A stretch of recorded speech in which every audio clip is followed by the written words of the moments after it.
Hi guys, Sci-Fi Recapped here. Before we start, warning. Spoilers ahead.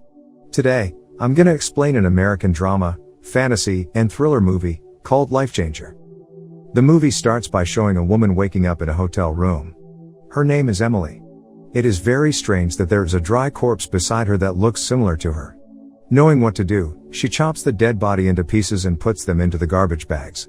Afterwards, she brings the garbage bags into someone's barn and burns them down. She also buries the ash into a hole. After a while, she goes to a cafe. Strangely, she practices to introduce herself and also learns about herself. After that, she returns to her home where her boyfriend has been waiting for her to come home recently. While she is smoking in the living room, her boyfriend, James, suddenly approaches her. He then asks where she has been going all this time. Thus, he called the police to find her whereabouts. When he wants to call the police, Emily immediately kills him. Without feeling guilty, she erases all the evidence of her murder just now. She also wraps James's body and hides it in the basement. After everything is finished, she takes antibiotics for her unknown disease. The next day, she is worried because her body begins to rot. She does not expect her body to rot so quickly. Later, the detective hired by her boyfriend comes to her house. His name is Renzone.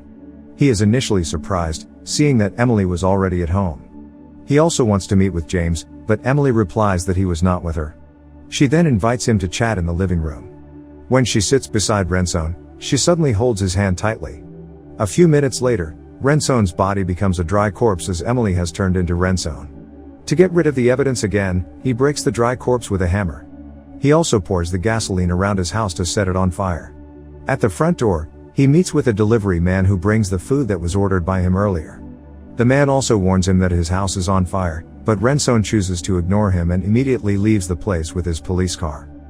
On his way, he realizes that he has to rely on antibiotics and cocaine to delay the rotting in his body. He then stops by a drug dealer and decides to buy some cocaine for himself later. A few hours later, it turns out that he wants to go to a bar to meet someone else. Arriving there, he is greeted by a dog as if they were old friends. He then enters the bar to find the person. After searching around, he finally finds the woman sitting alone at the bar. He immediately sits beside her and orders a gin, asking the woman if she wants one.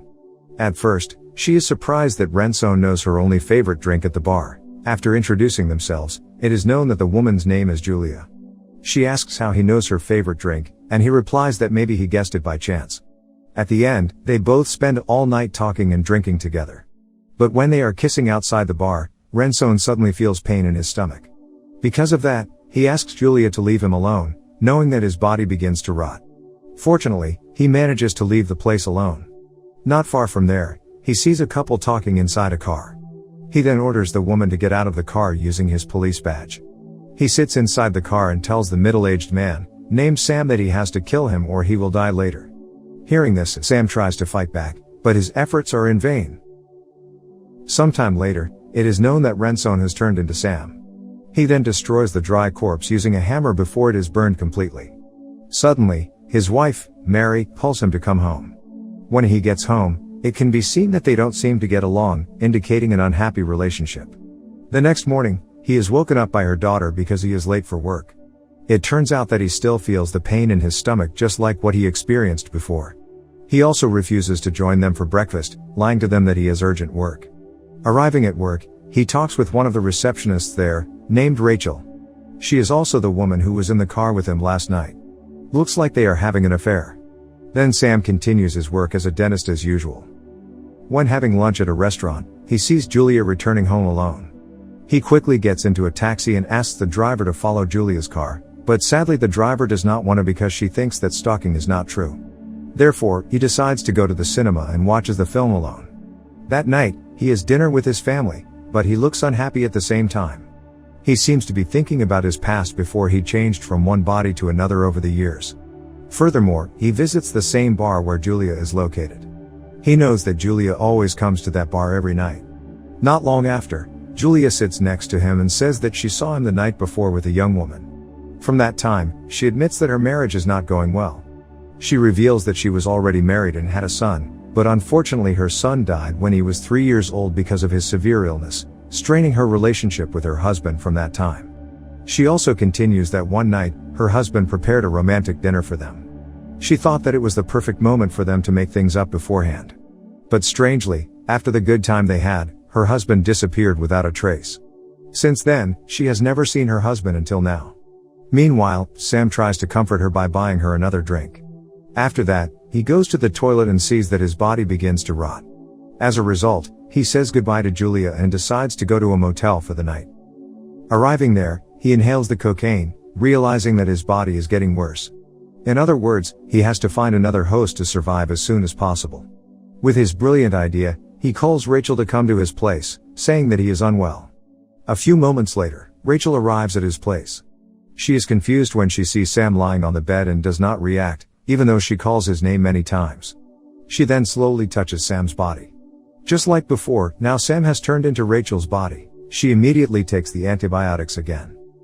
The following day, she burns the corpse in the exact same barn as Emily did earlier. But this time, she is almost caught by a woman around. She immediately leaves the place and heads to her workplace to get some antibiotics for herself, hoping that her body can last longer. That night, she returns to the same bar and directly approaches Julia again. This time, Julia recognizes her as the woman who was with Sam a few nights before. They both share their stories happily, until Julia gives Rachel her card so she can find and talk to her anytime. Shortly after, a man tries to flirt with Rachel, but she decides to ignore him as her eyes are still on Julia, who meets up with an artist man at another table. However, she accidentally sees her face on the TV as a suspected barn smuggler. She immediately asks the man to take her away from that place to his apartment. They are eventually having fun together, until the man gets high and turns aggressively at her. Because of that, she fights him back and ends up stabbing him to death. Outside, she quickly runs away from that place as the police arrive at the building. She manages to hide in an abandoned garage and spends the night in there. The next day, she finds out that her body begins to rot. She decides to spy on Julia and the man in the bar last night. When they both want to return to their respective homes, Rachel follows the man into his home. Feeling jealous, she intends to take the man's body. His name is Robert. After that, he calls Julia to confess his feelings all along and wants to see her again tonight.